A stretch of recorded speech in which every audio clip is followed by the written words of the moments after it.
Kembali di Sapa Indonesia Malam bersama saya Friska Clarissa.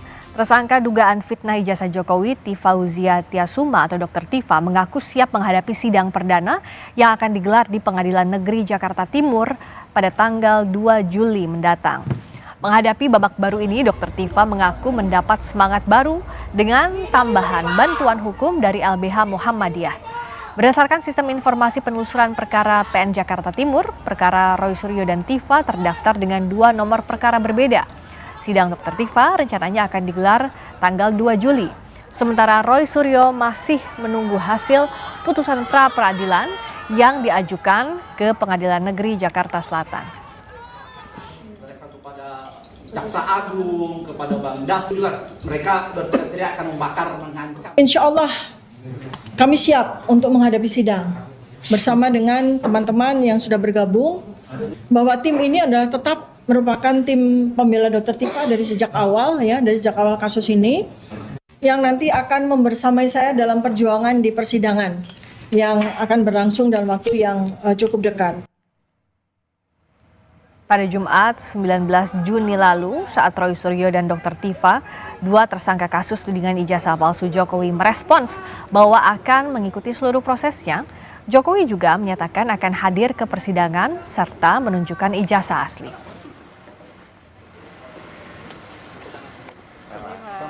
Hadir langsung di persidangan? Iya, hadir, akan hadir. Jadi Pak Jokowi memastikan akan membawa ijazah aslinya ya ke persidangan? Iya, sesuai yang sudah saya sampaikan.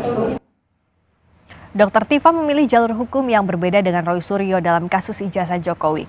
Dr. Tifa memilih untuk menghadapi persidangan perdananya 2 Juli mendatang, namun Roy Suryo memilih jalur hukum yang berbeda dengan mengajukan pra-peradilan dan menggugat cara polisi dalam menggeledah dan menangkap dirinya.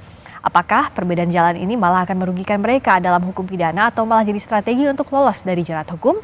Kita bahas bersama dengan Prof. Hipnu Nugroho, Guru Besar Ilmu Hukum Universitas Jenderal Sudirman. Selamat malam, Prof. Hipnu. Selamat malam, Mbak Friska.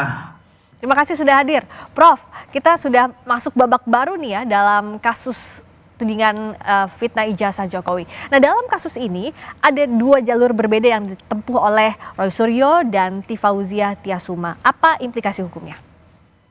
Ya, implikasi hukumnya jelas kalau terhadap Dr. Tifa cepat masuk ke dalam adjudikasi. Kan gitu. Tapi kalau terhadap Roy Suryo adalah harus menunggu dulu hasil pra-peradilan. Ini memang terhadap ubah baru, Mbak. Dalam buah baru memang ketika seseorang tersangka, keluarga tersangka, advokat mengajukan pra-peradilan, peradilan pokoknya ditunggu dulu, menunggu dulu peradilan pokoknya. Nah, lain dengan buah lama, dalam hal setiap perkara sudah disampaikan dalam persidangan, pra-peradilan menjadi gugur. Nah, disinilah suatu perbedaan. Tapi kalau kita lihat sebagai bentuk perspektif perlindungan hak asasi manusia, saya kira Pak Roy Suryo bagus juga, karena ini sebagai kontrol penegak hukum. Karena apa? Sebetulnya pra-peradilan itu adalah sebagai upaya pelaksanaan upaya paksa.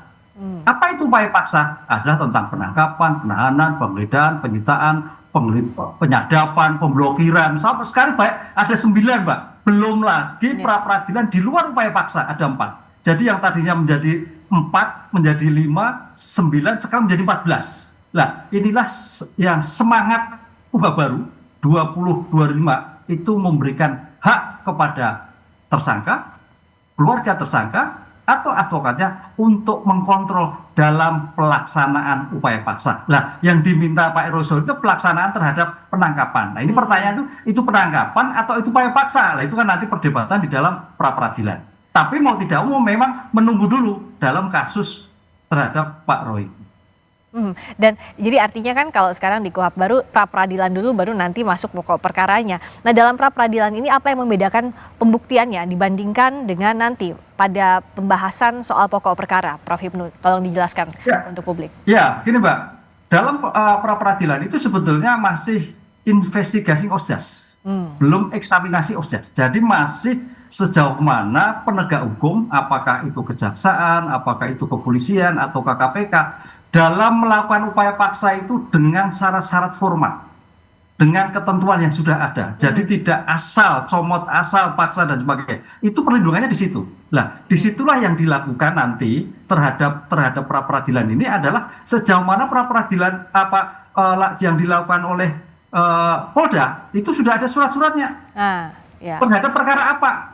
Kan gitu loh. Dalam kepentingan apa? Lah itu yang akan dilihat nanti. Apakah itu merupakan kualifikasi penangkapan ataukah jemput paksa? Lah itu perdebatannya. Kalau penangkapan agak sulit penangkapan, karena penangkapan itu apa sih? Seseorang yang karena perbuatan keadaannya berdasarkan bukti menjadikan dia ditangkap, kan gitu, Pak. Lah ini enggak, ini adalah sebagai bentuk penjemputan kalau kita mendengar rilis dari Polda Metro tadi. Lah nantilah diperdebatkan di dalam suatu persidangan pra peradilan, diterima atau ditolak begitu. Karena prinsipnya adalah sebagai perlindungan begitu. Dan menarik karena ini kan harus fokus pada pembuktian formil bukan material atau masuk ke pokok perkara ya, seperti persidangan yang akan dilakukan kepada Dr. Tifa. Nah, sebenarnya apa saja yang harus betul-betul cermat disiapkan oleh pihak Roy Suryo maupun aparat penegak hukum untuk tahap pembuktian di tahap pra peradilan ini, Prof? Ya, tadi saya katakan sebagai bentuk pra peradilan terhadap penangkapan harus memenuhi syarat formil dan syarat material. Ya.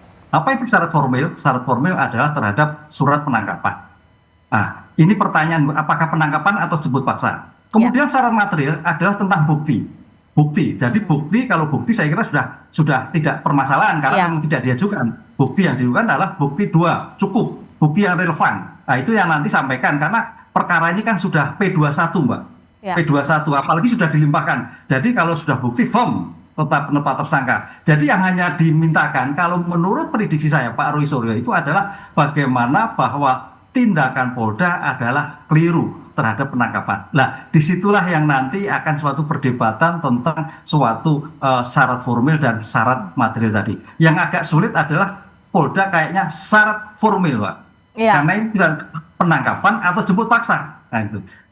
Dan yang ditunggu-tunggu sebenarnya saat persidangan nanti, karena kedua pihak maupun pihaknya Pak Jokowi, lalu pihaknya Roy Suryo dan Dr. Tifa selalu bilang bahwa pembuktian nanti di persidangan, ijazahnya asli atau tidak. Tapi sebenarnya kita luruskan lagi, pada saat persidangan nanti, apakah bisa Pak Jokowi ini dihadirkan di persidangan dan bagaimana kemungkinan prosedurnya, siapa yang bisa menghadirkan, Prof?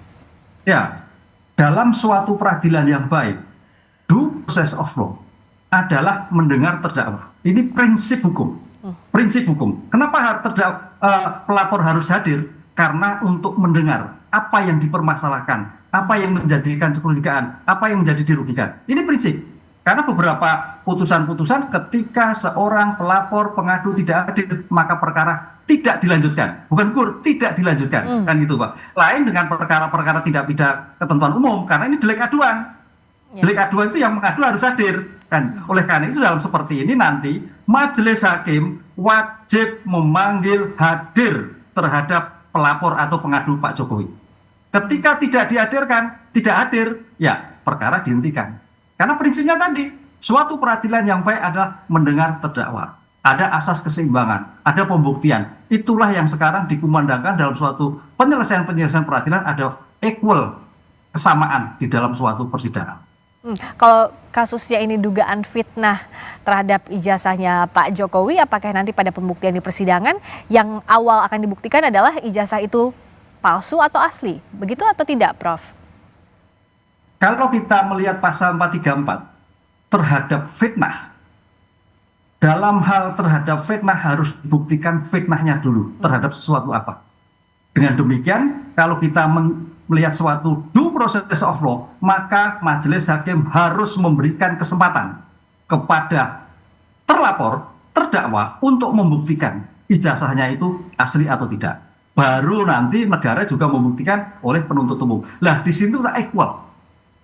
Itu, Mbak. Ini karena ini dalam rangka mencari kebenaran material. Jadi kalau peradilan itu hanya menyampaikan tidak ada suatu kesempatan kepada terdakwa untuk membuktikan, kebenaran nggak tercapai. Karena suatu kebenaran material itu seimbang, itu ada kedua-duanya membuktikan.